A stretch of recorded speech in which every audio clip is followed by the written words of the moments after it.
हमारे जीवन को मंजिल तक पहुंचाने का कार्य करता है।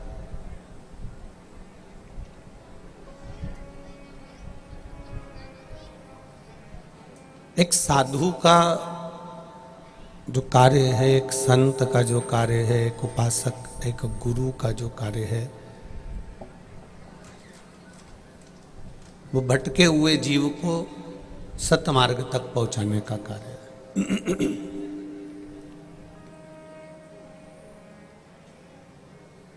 आप किस तरह से भगवान की शरणागति में पहुंच सकते हैं, आप किस तरह से भगवान के हो सकते हैं, आप किस तरह से परमात्मा का भजन कर सकते हैं, ये संत, ये साधु, ये सन्यासी, ये तपस्वी, ये साधक, ये उपासक आपके मार्ग को निश्चित करता है।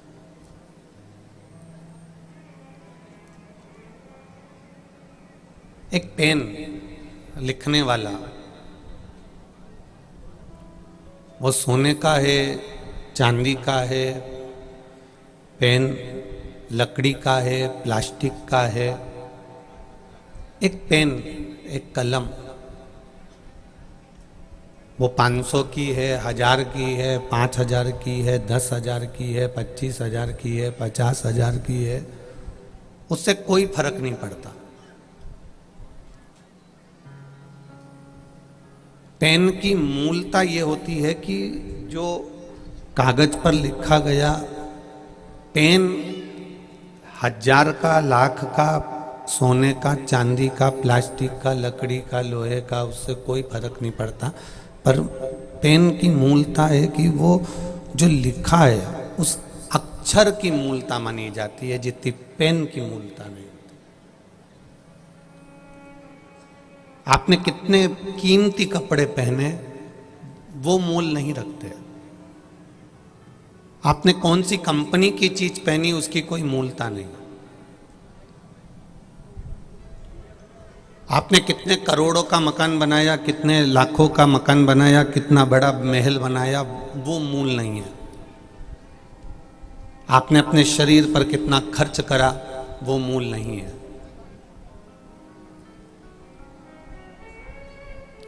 मूल है मकान कितना बड़ा बनाया, उससे कोई मतलब नहीं, पर उस मकान में भजन कितना होता है, शरीर पे कितने के जेवर पहने, कितने के कपड़े पहने, वो मूल नहीं है। पर इस शरीर से कितनी जनमानस की सेवा होती है।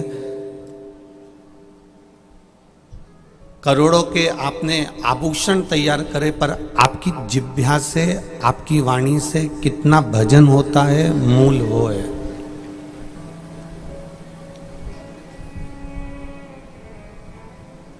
हम भजन कितना कर रहे हैं, हम स्मरण कितना कर रहे हैं, हम मंत्र जाप कितना कर रहे हैं, हम नाम जाप कितना कर रहे हैं, हम कीर्तन कितना कर रहे हैं, भगवत नाम कितना जप रहे हैं, हम भगवत भजन कितना कर रहे हैं, मूल वो है। सोने की अटारी में रहने वाला लंका अधिपति रावण सोने के महल में रहता था, खूब राजसी ठाट था, कोई चीज की कमी रावण के यहां नहीं थी।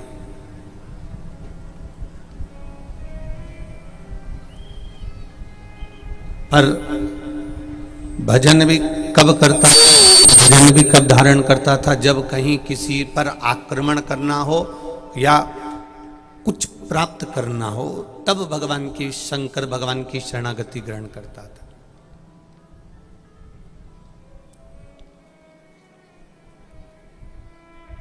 और उससे पहले तो वो शिव को जानता भी नहीं था। वो तो जब उसने अपने भाई पर आक्रमण करा, पुष्पक विमान उसने ले लिया, और उस विमान को लेने के बाद में जब वो चला और लेकर जब कैलाश पर्वत के ऊपर से जा रहा था, और जाते समय कैलाश पर्वत के ऊपर वाहन रुक गया, वो विमान रुक गया।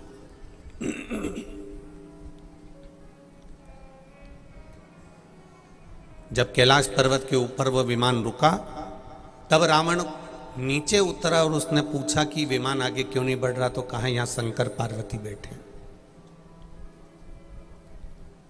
शिव पार्वती को उसने हटाना चाहा, हाथ उसका नीचे कैलाश पर्वत में दब गया, निकलता नहीं है, हाथ बाहर नहीं आता। तब उसको ये मालूम पड़ा कि कोई शक्ति जो किसी में नहीं है, कोई ऐसी शक्ति जो कहीं देखने को नहीं मिली, वो शक्ति लंकाधिपति रावण को देवाधिदेव महादेव के कैलाश पर्वत पर देखने को मिली। तब रावण के हृदय में शिव जी के प्रति विश्वास जागृत हो गया।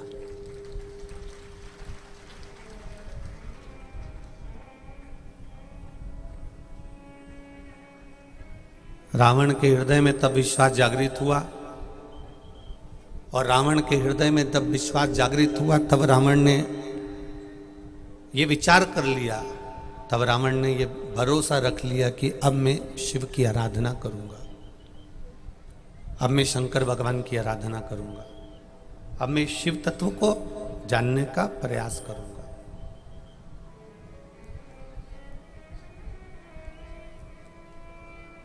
और लंकाधिपति रावण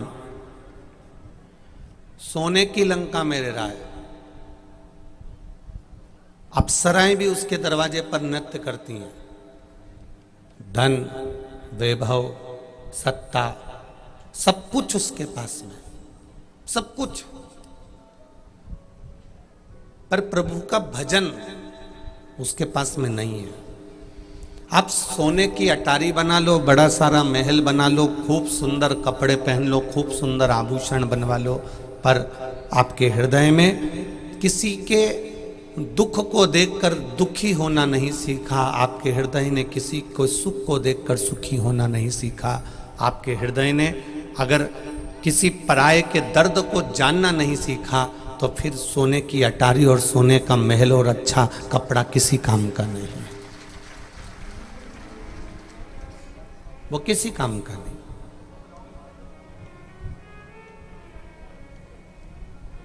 दक्ष प्रजापति की धर्म पत्नी